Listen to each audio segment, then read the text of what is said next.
Night with Andrew Marr. Good evening. All through this spring so far, two big stories have been hovering in the air all around us.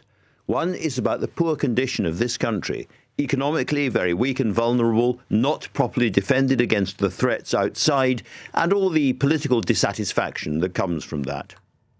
The second is, of course, the Iran war and the many threats that poses to us.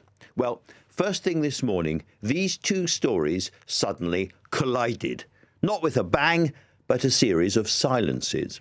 My colleague Nick Ferrari was questioning the Defence Secretary John Healey after a report that in order to lead the naval mission to clear the Strait of Hormuz, we have to borrow a German naval vessel because we didn't have any of our own. How many frigates do we have in the fleet? We have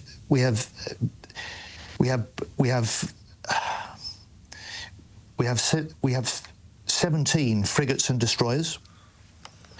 It's down from 23 at the end of the last Labour government. And as I say, the number of mine hunters have been cut by more than a half. And so that we can meet not just the threats we face now, but the threats in future. Mr. Healey, if we've got a fleet of 17 in total, where are they all? Well, every nation, with every piece of its military kit, has some in operation, some on deployment, some in states of readiness, some being repaired and maintained. We only have one in operation. It's a regular rhythm that is common to military planning. But we only have HMS Dragon in operation down there now. Where are all the others? Are all the others being repaired in some way, shape, or form? I'm proud of what we're able to do. Now, I don't want to be mean to John Healey. He's a thoroughly decent, honourable and patriotic man. It's not just me. Almost everybody in politics would say that. It isn't his fault he's inherited a navy and indeed a military absolutely gutted by cuts by the previous administrations. But those deadly silences express more than words can do about a big truth. And around the world, everybody's noticing it. Here is our alleged ally, Donald Trump, this afternoon. We had the UK say that we'll send, this is 3 weeks ago, we'll send our aircraft carriers, which aren't the best aircraft carriers, by the way. They're toys compared to what we have. But we'll send our aircraft carrier when the war is over. I said, oh, that's wonderful. Thank you very much. Don't bother. We don't need it. Well, that was brutally disrespectful. But do we, candidly, deserve respect? I mean no insult to serving naval or military personnel when I say that as a country we have become pathetically and dangerously weak. We struggle to find the ships we need for the Mediterranean and Gulf. Then there's the threat of incoming missiles. We can't defend ourselves either against the inflationary and energy shocks likely to break over us, thank you, Donald, all too soon. My sense is that the British public instinctively understands this national fragility, and that, in turn, in part, explains the unpopularity of Keir Starmer. But I don't think that any of the alternatives to him, not inside the Labour Party, Angela Rayner or Wes Streeting or Andy Burnham, offer today the kind of radical turn that has become necessary. Nor, on defence or the economy, do the leaders outside the Labour Party, Nigel Farage or Kemi Badenoch or Ed Davey or Zach Polanski. There has been a lot of talk about Trump wanting an off-ramp to the war. I'm beginning to think ahead of Easter that I would quite like an off-ramp from most of British politics. But let's try and cheer ourselves up by hearing from another British Defence Minister, Al Cairns, the heavily decorated former Royal Marines Colonel, MP for Birmingham Selly Oak and Veterans Minister. I began, being a clever dick, by testing whether he knew how many ships we had. Personally, I don't think this is the right way to go about an interview. You should be thinking strategy, not tactics. But if you want the stats, we have 6 destroyers, 7 frigates, 8 OPVs, 2 aircraft carriers, 4 nuclear submarines, 6 attack submarines, over 10 RFA, 3 line bay, 6,000 Marines. I can go on the RAF and the Army, but I don't think that's what we really want to get out of this interview. No. I guess what I'm really going for is A, to check that people know how many we've got, and B, how many of those are actually in service. In other words, do we have the naval vessels we might need if we're going to help other countries to clear the Strait of Hormuz in due course? Well, I think the reality is the last time we tried to secure the Straits of Hormuz in 1987, it took 30 ships of a coalition force. We're now faced with an unprecedented level of threat, and I think that has changed in the environment. It's changed in the last 24 years. I served in the Marines, of where we now have a major war in Europe, 2,000 casualties a day, 1 million casualties on the Russian side, more casualties than America took in the entire Second World War. And then we have a major crisis brewing, primarily due to Iran's escalatory response involving 10 different countries with ballistic missile strikes, drone strikes on everything from airports to ports to civil centres. And we've got the blockage of the Straits of Hormuz, which is an exceptionally complex problem to deal with in the midst of a conflict. And of course, these conflicts are in different ways related as well. We don't know for sure whether Iran could hit London with a ballistic missile, but given what they did with Diego Garcia, it seems entirely possible.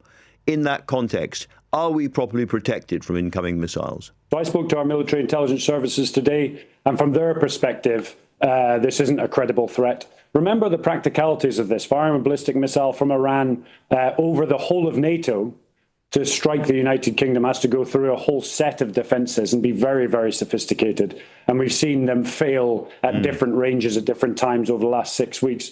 What I would say is what we are learning from this conflict is what we've observed in Russia. When Russia have attacked Ukraine, they've used a low and slow mix of drones with high and fast flying hypersonic and ballistic missiles. We're seeing those exact same tactics play out now in Iran, which says two real things: that there is training and cross-pollination going on, and indeed there's some cross-pollination of electronic warfare. And so, Putin's hands are behind both of these conflicts in one way, shape or another. It's clearly not the Defence Secretary's fault or your fault or indeed the Prime Minister's fault that Britain's defences have been hollowed out for so many years and are so, relatively speaking, threadbare at the moment. But can I ask you, is there a real drive inside government from people like yourself to get the Chancellor to raise defence spending even further and even faster than has been admitted so far? Yeah, I mean, if I was driving any faster, I'd get done with a speeding ticket. I'm pushing as hard as I can to get as much defence spending as we can, but importantly, spend it in the right way to get the best kit for our men and women in the Army, Navy and Air Force. We've put, $5 billion more into defence this year, $9 billion last year. We talk about billions as if they're small figures. It's a huge amount of money. What we've got to do is make that go the furthest and the fastest for our armed forces, and actually learning a lot of these lessons from Ukraine with uncrewed systems, how Ukraine is fighting, and learning the right lessons and inculcating them into our Army, Navy and Air Force as fast as possible. It's a deeply complex problem to deal with. The United States is, at least in theory, our closest ally. How did you feel personally when you heard President Trump this afternoon comparing our aircraft carrier and our other ships to toys compared to theirs? Yeah, I mean, I'll leave the American president to say what he needs to say. I was the chief of staff of the Carrier Strike Force, spent a lot of time on those carriers. They are formidable capabilities, and we have some of the best sailors, airmen, Marines, and indeed Army on board them. When you package them together with all of the different assets around it, they really are a formidable capability. I also am deeply proud of Great Britain. It is exactly that. It's great. We have a right to decide when we want to get involved and when we don't. And I've been to every staff college in the military in my career structure, and they always taught me three things, Andrew. One is you need a legal mandate. Two is you need a plan. And three, you've got to think through to the end. And if none of those are thought through, then you should not be putting people in harm's way. Well, I'm not going to make any parallels when I hear those words with other countries, but I think I get your message. Finally, you spent some time, obviously, recently in the so-called far north or high north. When you look across the board, clearly President Putin is in some domestic trouble at home as the costs of the war and the casualties mount. But where would you be worried about him looking next? I mean, clearly this is somebody whose expansionist plans are almost limitless. So there's a multitude of different areas. You can go from the border of NATO, whether that's from Svalbard to the northern tip of Norway, all the way around to the Balkans, where we have an established border with Russia or some of her allies. But secondly, and often misunderstood, is that people say Britain doesn't have a front line with Russia. Well, we do. And that's primarily in the North Atlantic. And that is being fought out every day, the cat and mouse game that goes on in the North Atlantic. And then secondly, in the influence space, Russia spends over $1 billion into, or equivalent $1 billion into propaganda.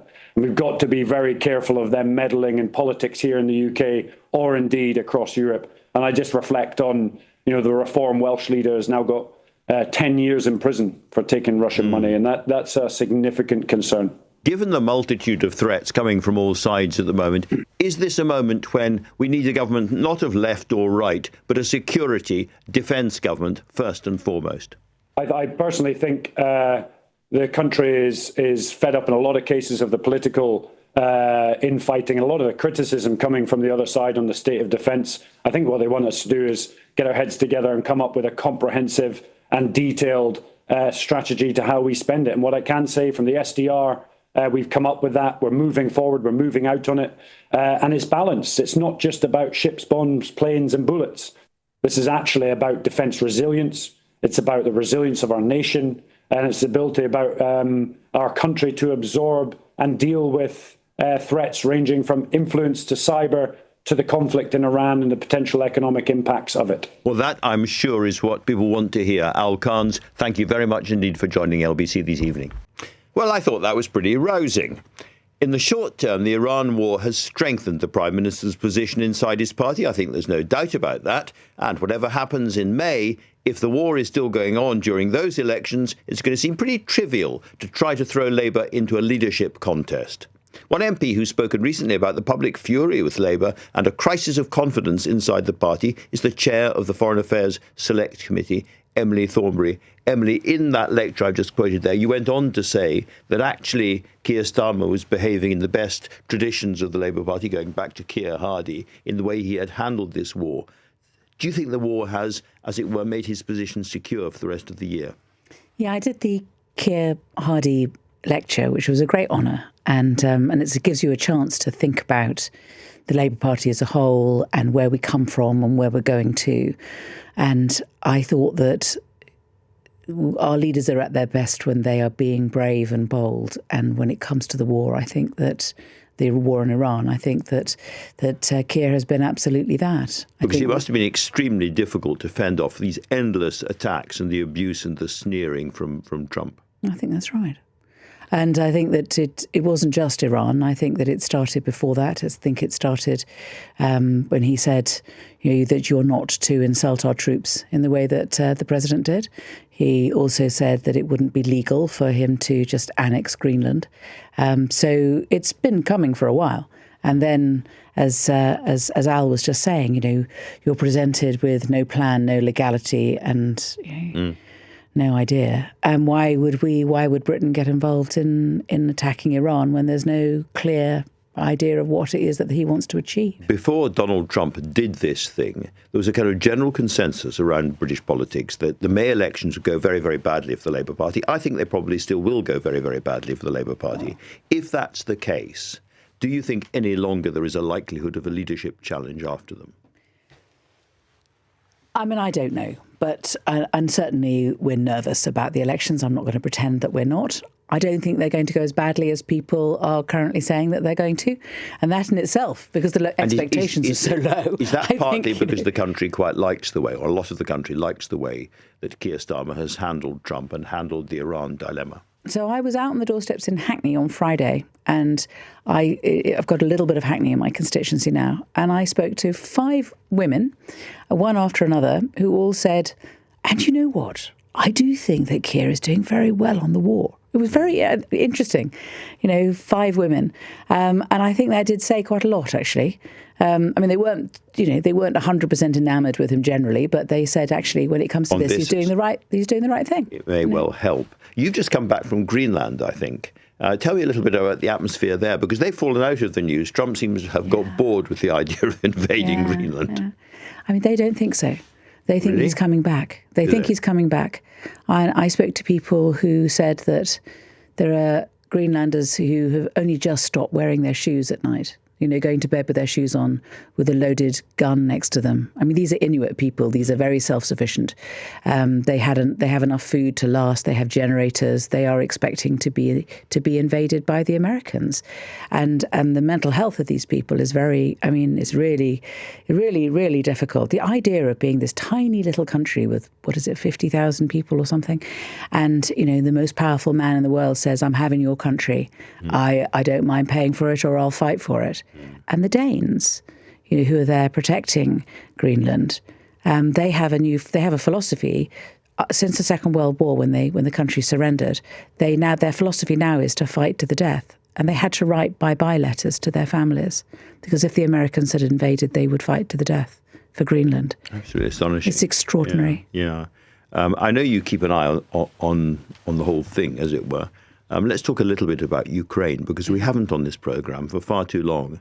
But the big picture is that the Russians have been ramping up a huge attack in Ukraine and losing unimaginable numbers of their own people very quickly. That's right. I mean, it's spring offensive time, which the Russians talked up as being a time when they were going to do really well, and they absolutely haven't. They've been losing appalling numbers of people, but they've also been losing territory for the first time in a very long time. So the Ukrainians seem to be on the up, which is encouraging. So the assumption was, Trump launches his war in Iran. All the focus is on that. All the missiles are for that. Ukraine gets forgotten. Therefore, Russia wins. And that appears to be completely untrue. It seems to be completely untrue. And there are also all kinds of things, that can change. So the Ukrainians are giving advice to the Gulf about defending themselves against shoot down drones. Yeah, and they're the same drones that the Ukrainians have been using, because they're Russian-Iranian drones. So they're making new allies, new friends. They're helping. And so who knows where that will end. It's a complicated picture and not all grim. Emily Thornberry, thank you very much indeed for coming in. Nice to see you. Coming up, we covered a truly seismic moment in the tech industry yesterday as Google and Meta were sued for causing social media addiction. I'm going to be speaking to Frances Horgan, a former Facebook employee turned whistleblower who's been drawing attention to social media's harms for years. Time now, 6:18. This is 6:20. Let's take a look now at US strategy, or perhaps the lack of US strategy, in the Iran conflict. As we heard earlier, President Trump has been talking a lot this afternoon. He's not really a man for enigmatic silences. Let's hear now from David Satterfield, the US diplomat who served across Lebanon, the Persian Gulf and Iraq, who was the White House special envoy on Gaza and former US ambassador to Turkey. Mr. Satterfield, it's great to have you on the show. Let me ask you what you deduce to be the White House's war aims, because they seem to change almost by the day, never mind the week. And it now appears to be the war aim to reopen the Strait of Hormuz, which was, of course, open before the war started. What do you think? Well, I think the fundamental objective was always to diminish, if not truly eliminate, in quote marks, the nuclear enrichment program and the stockpile of highly enriched uranium, to dramatically reduce Iran's ability to fire ballistic missiles, launch drones at its neighbors, at Israel, and in all of this, to somehow keep open not just the Strait of Hormuz, but to avoid significant Iranian threat and actual damage to the Gulf. Now, the assumption that one could conduct a military campaign against Iran of the dimensions necessary to address its conventional missile program as well as its nuclear program, while not provoking an Iranian reaction and response, was, I think, extraordinarily ill-advised. Yeah, absolutely. And we've now got a situation, well, the other thing that the president talked about right at the beginning was the prospect of regime change, that the Iranian people would rise up, grab their freedom, unfortunately from heavily armed IRGC and Basij militias. And that has not happened at all. Indeed, the regime, if anything, seems to be more defiant, more hardline than when the war started. Well, Andrew, here you touch on the fundamental issue in Iran. This is an asymmetrical combat. You have two extraordinary large professional militaries, the U.S. and Israeli, engaged with an Iran which has an extremely large security presence in its own country, but doesn't have the conventional force, ballistic missiles aside, that we and Israel do. Yet Iran has been able to project enough risk, enough threat with the weapons it does possess, despite this campaign, to be quite successful in its own eyes and, frankly, the eyes of the world, in challenging, whether through petrol prices in the U.S. and elsewhere, or the damage inflicted in the Gulf upon the asymmetrically larger combatants. Regime change? This is a regime of over 1 million personnel in terms of security in a huge country of 92 million people. It is multiple layered. It is prepared for decapitation, ready for it.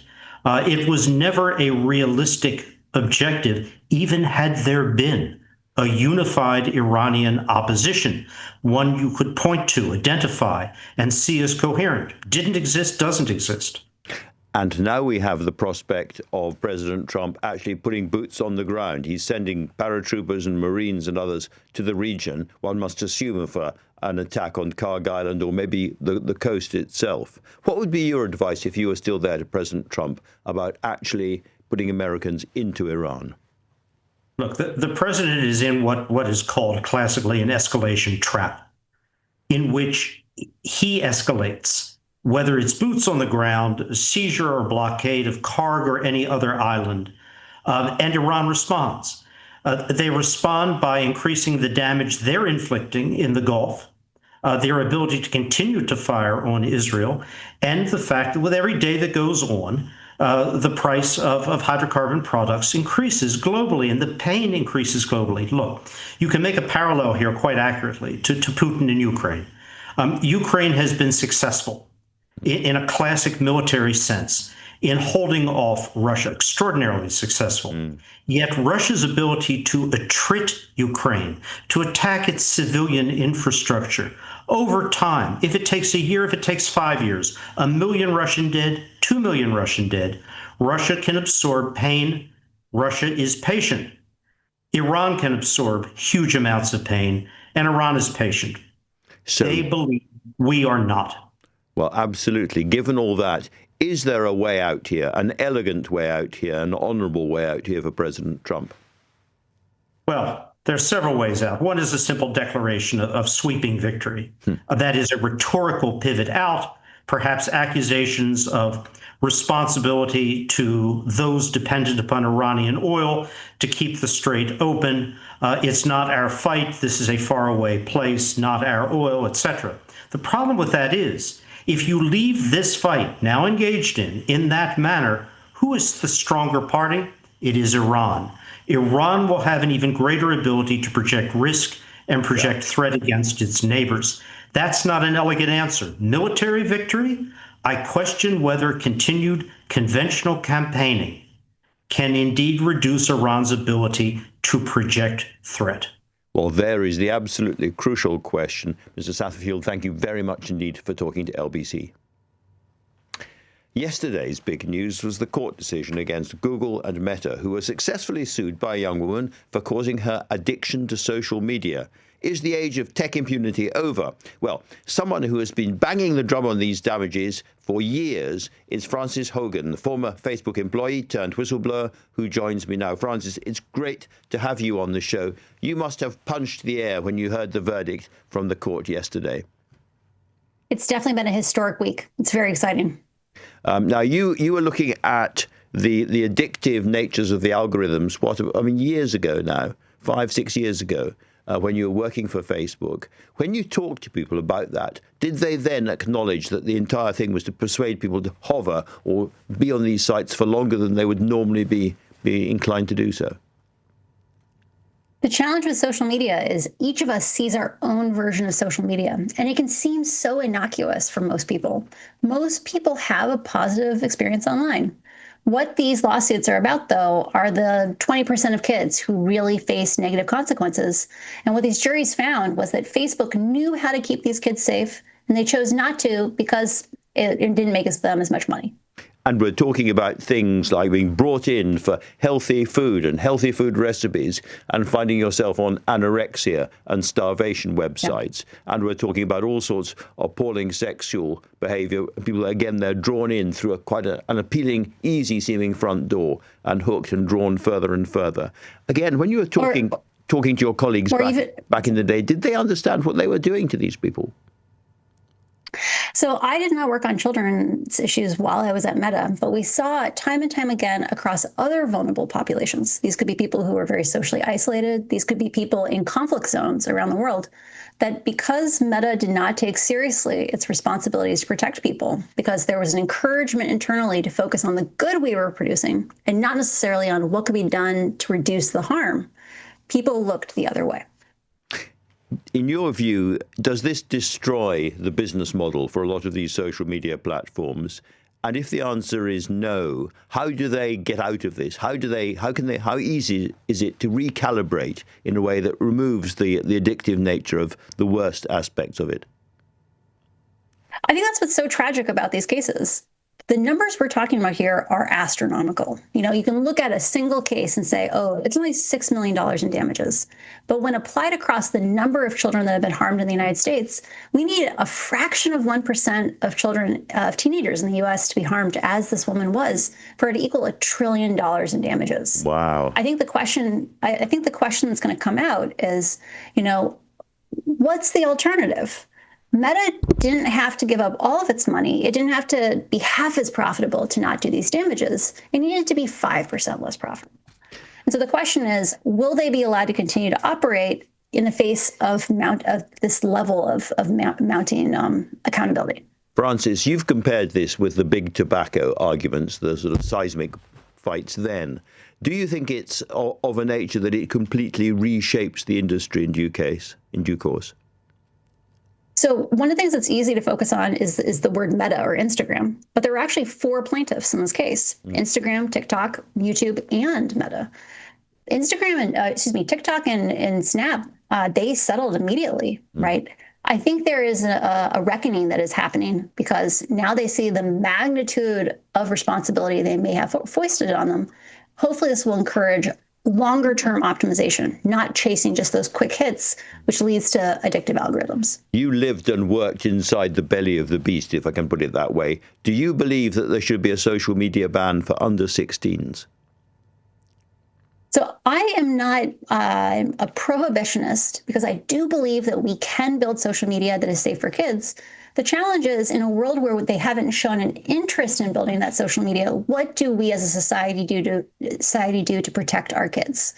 Until these platforms make good faith efforts to build appropriate spaces for kids online, I think considering a across the board prohibition probably is the most constructive way forward. Because we're not going to see self-regulation that's going to be effective. No. So government has to take this more seriously, has to be more proactive.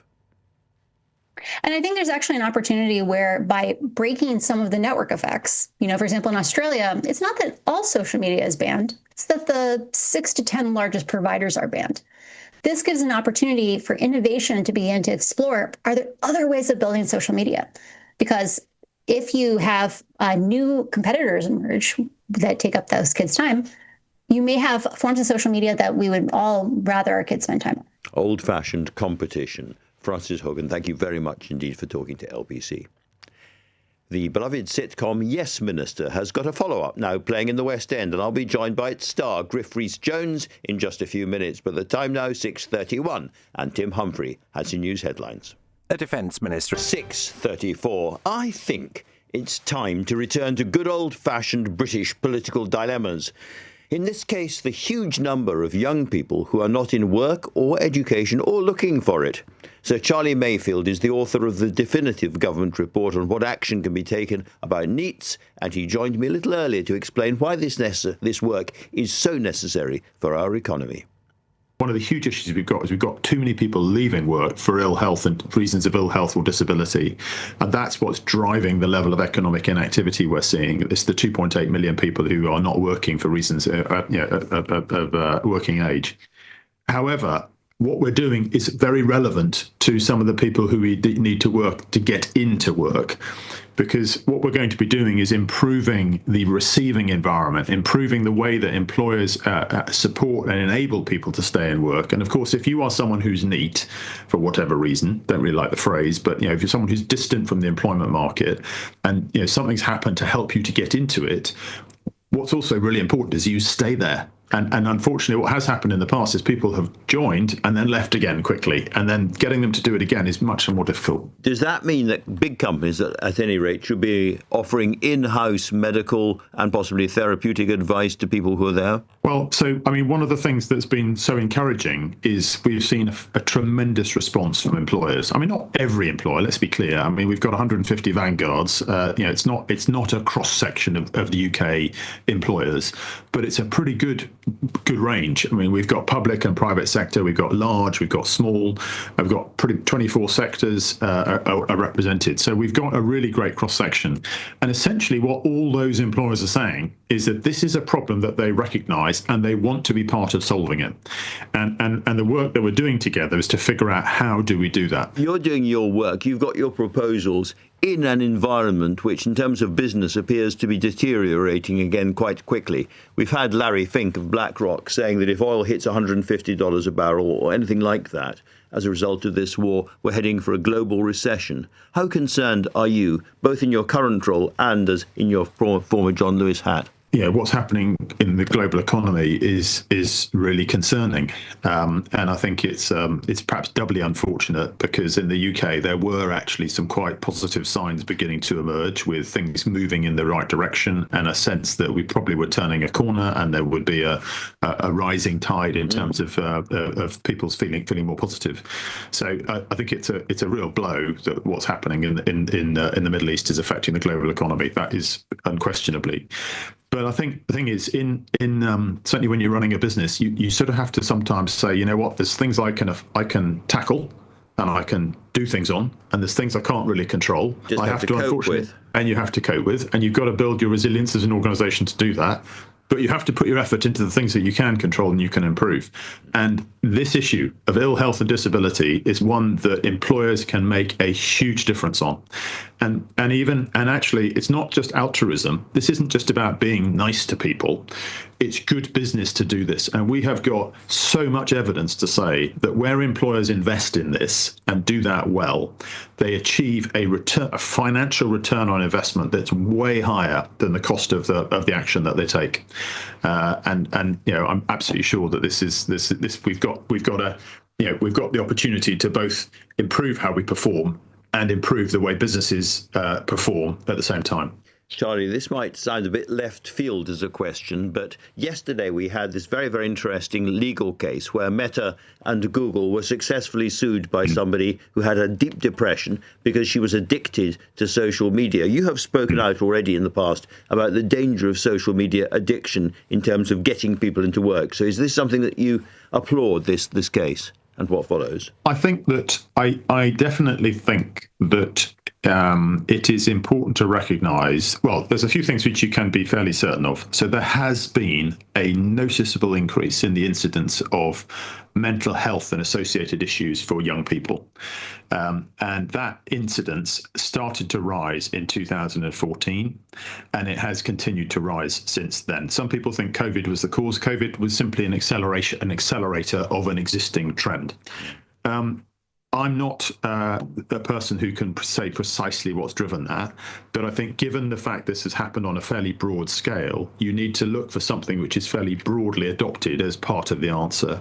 And I do think that social media is increasing the pressures on young people when they're growing up. It is actually putting them in a situation where they're being constantly given messages about what good looks like.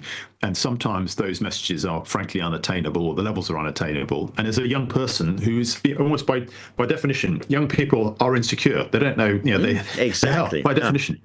And so if you feed that insecurity, I don't think that's a good thing. And so I think I welcome the fact they're being sued? Not particularly. I don't have an opinion on that, but I welcome the fact that we are as a society talking about some of the factors that are influencing young people and how they're growing up. Thank you very much indeed for talking so frankly to us today. Thanks, Andrew. Now, how many of you remember this? The only way to understand the press is to remember that they pander to their readers' prejudices. Don't tell me about the press. I know exactly who reads the papers. The Daily Mirror is read by people who think they run the country. The Guardian is read by people who think they ought to run the country. The Times is read by the people who actually do run the country. The Daily Mail is read by the wives of the people who run the country. The Financial Times is read by people who own the country. The Morning Star is read by people who think the country ought to be run by another country. The Daily Telegraph is read by people who think it is. Prime Minister, what about the people who read The Sun? The Sun readers don't care who runs the country, as long as she's got big... Well, many look back with fondness to the TV series Yes Minister, featuring the generally hapless Prime Minister Jim Hacker and his sinuous, rather too clever by half permanent secretary Sir Humphrey Appleby. Well, the good news is they have been reunited on the West End stage in a new play, I'm Sorry, Prime Minister, and I was able to catch up with a much-loved comedian who now plays Hacker, Griff Rhys-Jones. He first gave me a quick overview or synopsis of the premise of this new production. Well, he's retired, but he's doing very well, really. I think he's in a rather enviable position because he's master of an Oxford college, and it's a new college which is founded after him, as he says in the play. It's named after me. It's a tribute to me. It's my college. And what he discovers is that, of course, it isn't his college. And I mean, we don't really work out how old he is, but we know that he's in his 80s now, and the college has decided it's time for him to retire, and he's fighting that process. And in terms of the culture of 2026, he's finding it a bit of a stretch. I think he is, yes. There's a lot of what we might call, which is great. This is where Jonathan's sort of gone into the political world. I mean, we're actually in a university world, and we're all aware that there are sort of, or have been recently, some rather terrifying sort of misunderstandings between people who don't feel that they're free to talk about the sort of things. But Jim and Humphrey, who he brings in to help him, are remorselessly old-fashioned. Absolutely. This is Humphrey Appleby. Humphrey Appleby, the former head of the civil service back in the day. And Indeed. There's a lot of generational comedy in this as well, Griff, isn't there? Because you have a care worker, not a carer, a care worker, who is very bright indeed and keeps pulling you up. You're against her to begin with, and she kind of wins you over. Well, she not only wins us over, she sort of wins the battle in a funny sort of way, Princess, and basically ends up taking control of the two of us, which gives the whole story an arc. But I think people come to see it and they say to me, well, in a funny way, what surprises them is that it's quite a moving and elegiac play. Did you find that? Certainly by the end, it's a gentle, soft, elegiac ending, and it ends on a happier note than we might have expected. I'll give no more away than that. You want people to come and see it, so I'm not going to give the entire plot away. But I am going to ask you, I mean, a lot of people, certainly my generation, alas, Smith and Jones, not the 9 o'clock news, we know you as a television face, and then later on you did lots and lots and lots of documentaries of different kinds. Let's talk to me about the difference by being on the stage. You're on the stage night after night. It's quite physical, and it's pretty relentless. How does it feel? Well, it's interesting because Clive Francis, who plays Sir Humphrey, is older than me, and he manages it perfectly. But I've just finished a matinee, and I'll be off to my bed. I'm amazed there's anybody older than you on the stage these days, Griff. I know, it's a bit tragic, isn't it? But there was a little time after playing Fagin, I suddenly found the next job I had was playing a dog, and I thought, well, that's probably it from now on. I shall be cast as animals and things like that, because there's a sort of sense. I spent an awful lot of time in the 80s playing ingenues of one kind or another, coming on to be the young man at the centre of a farce, and it's rather weird to find myself now, playing somebody who is quite a lot older than me, I need to say. So I hobbled about, but I went to see. I rang up Nigel Havers and I said, "What do you think about it here, Nigel? I mean, I'm playing somebody at 85." I said, "Do you think I should, do a lot of doddering?" And he said, "No, you won't need to do that, Griff." And I couldn't work out what. I'm not sure that's a compliment. I'm not sure that's a compliment. You mentioned Fagin. I mean, Oliver is on in the West End again now. These things go round and round and round. Yeah. And the one thing I know about Fagin, therefore, you need a really good voice. Are you a good singer? Did you find that tough? I mean, it's a big role for a big voice, really, isn't it? Well, it was a great joy for me, Andrew, to be allowed to give voice and sing on the stage. I mean, I always felt that I was neglecting this part of my ambition. I didn't start releasing records of my favourite songs and things like that, but I just loved it. And I have been in a few musicals since, but knocking around. I've been a funny one. I think happened on the way to the Forum. So in and out of doing all this stuff on television and around about. Yes, I've always been popping on and off the stage, and quite a lot in the West End. So it's nice to be back in a funny sort of way on Shaftesbury, and to be back in what is. I mean, it's just a fantastic hit. We've hardly had a seat available. We've been there for 7 weeks now. We've got 7 weeks to go. And it's been extraordinary, full houses of really enthusiastic audiences. So there's a great sort of feeling every time you go out. Final question. You are clearly, you've got a big range, but you're a comic actor in many ways. Do you have a big ambition left in terms of maybe a Shakespearean role or something you'd like to do before you hang up your boots? I think somebody should come to me and definitely ask me to play King Lear. But do you know, I don't think it's going to happen. I do have an ambition, actually, was to get back into Fado. I always I was in Fado in the 90s. I've done a couple of Fados, and I find them absolutely fantastic to play. But I may be getting to the point where I need a bit more energy than I've got at the moment. Nothing like a farce. Griff Rhys-Jones, great to talk to you, and congratulations. Thanks so much. Thank you very much. The government-backed bank, NS&I, is facing a record payout to its customers after losing £500 million of their savings. A huge story, and our deputy political editor, Aggie Chambray, is here to tell us more. Aggie, I just said losing. It's not quite losing under the sofa, is it? It's not quite losing under the sofa. So this issue was about tracing rather than security of those funds. So the pensions minister, Torsten Bell, who spoke about this in the Commons today, was very clear that the savings are 100% safe, but this has affected bereaved families who were trying to trace, for example, the account details of someone that they'd lost, and they were told things like, come back in 2 weeks. It might take 9 months to resolve. In one case, there was a woman who it took her 5 years and a huge amount of distressing form filling before she was able to locate those funds. And this is money people who are playing the premium bonds, but invested their money in the bank for their premium bonds, and then they die and their relatives try and get the money back. Exactly that. So at the moment, it handles £100 billion, NS&I,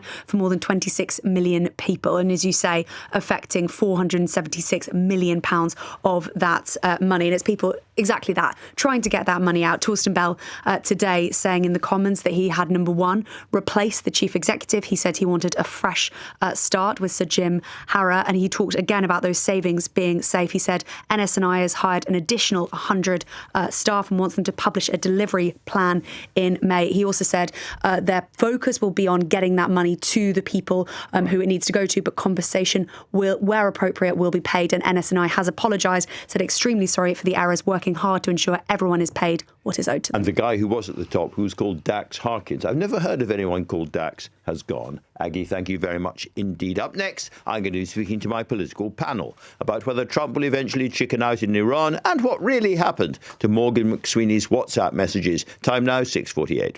Coming up at 7. I could say that almost every week at the moment. In fact, I probably do say it almost every week. But anyway, let's go now to my panel this week, featuring Dan Bloom of Politico, who's written an analysis of what is really going on in Keir Starmer's number 10 since the departure of his Chief of Staff, Morgan McSweeney, and Annabel Denham, senior political commentator and columnist for the Daily Telegraph, now under new ownership, of course. Welcome to you both. Dan, I was reading your piece with great interest because one of the things that comes across is that in Starmer's number 10 right now, it's almost entirely run by women. Some of them very, very successful, like Amy Richards, but we've got Jill Cuthbertson, who's been around a long time, and, of course, a new permanent secretary, Antonio Romeo. That's right. You also have Vidya Alexan, the Joint Chief of Staff, who is kind of the main Chief of Staff at the moment. And do you think she might take over in due course? There are quite a few people saying that, although one of the points about the piece is that it's quite tricky to divine any other candidates who are going to come forward at the moment because everything is on hold until May. So you have got this bank of women in charge at the moment who some of them which were quite keen to point out that things actually haven't been going so badly in their view when you take, for example, what happened with Anas-Sarwar, when the day after McSweeney resigned and Tim Allen resigned, and Anas-Sarwar said, I'm going to go for Keir Starmer, and they mounted this war room operation that, temporarily saved the PM. So. Annabelle, it's a very interesting and unusual problem that Number 10 can't necessarily get the people it really wants because nobody thinks the Prime Minister is going to last very long. But I just wonder, because of the Iran war, whether that is any longer true. Well, I think it depends on whether we really do have a 1970s-style energy crisis. And at the moment, the signs are not that Number 10 and indeed Number 11 are really fully preparing for this. So we've had talk from the Chancellor about providing highly targeted support at the most vulnerable households. And she's fortunate, unlike Liz Truss and Kwasi Kwarteng, that we are going into summer. So she doesn't have that pressure to announce a universal package so quickly. And maybe they'll be able to design something that is means tested. Nevertheless, the question will be, are they going to provide additional support? To whom? And where are businesses in all of this? Because they are not protected by the energy price cap. Absolutely. All sorts of questions there.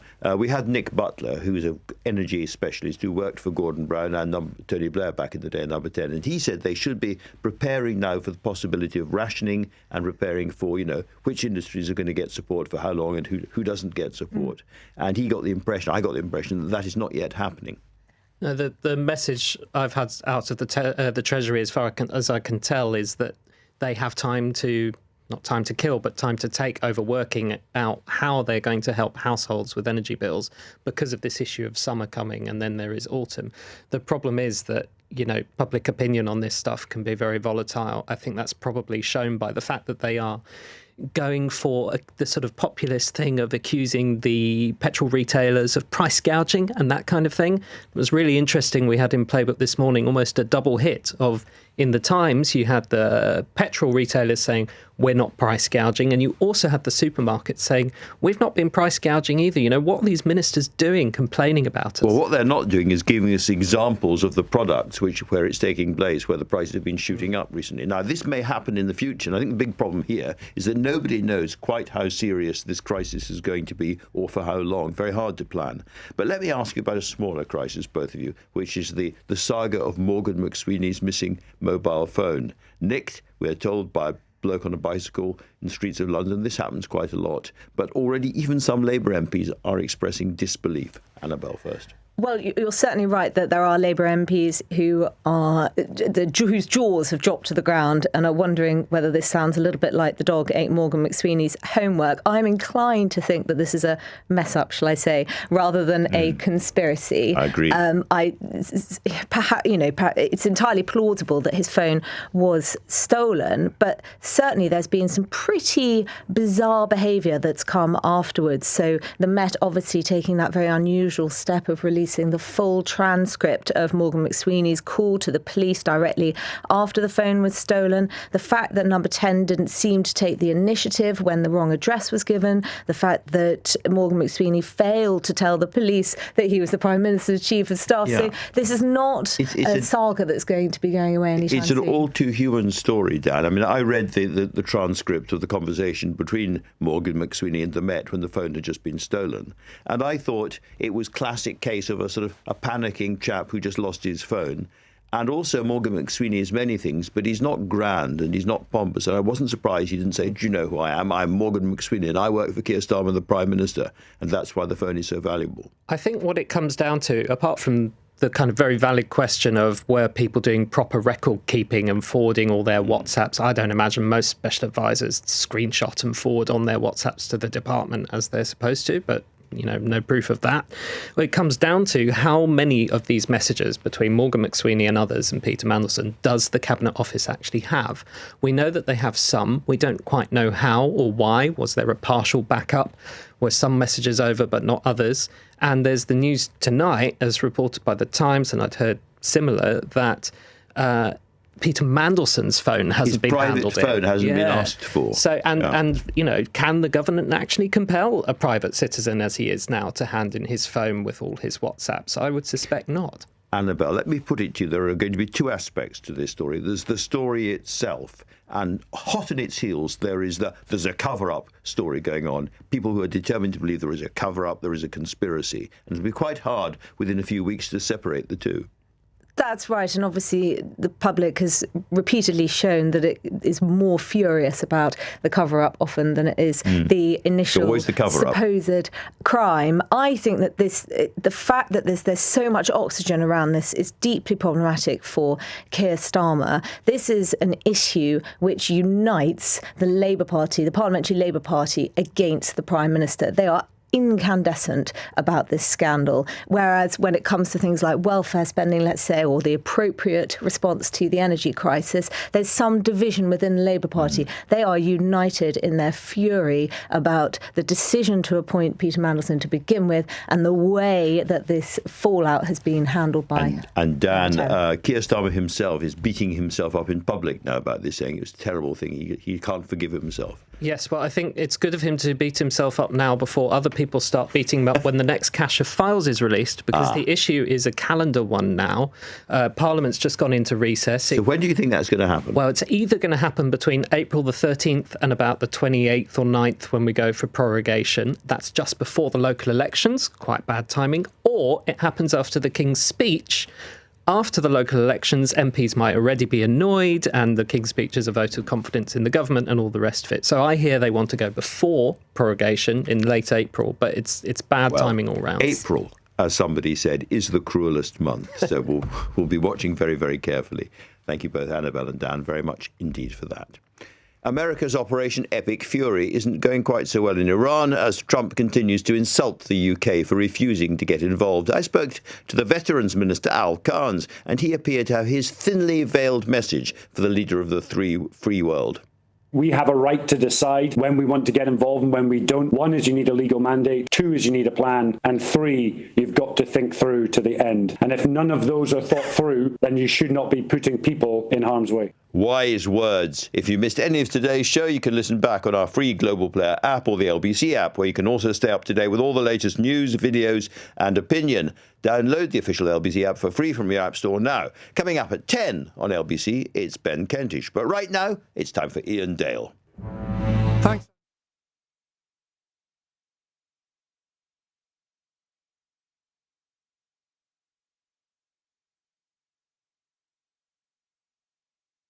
He's come under a lot of fire today for not being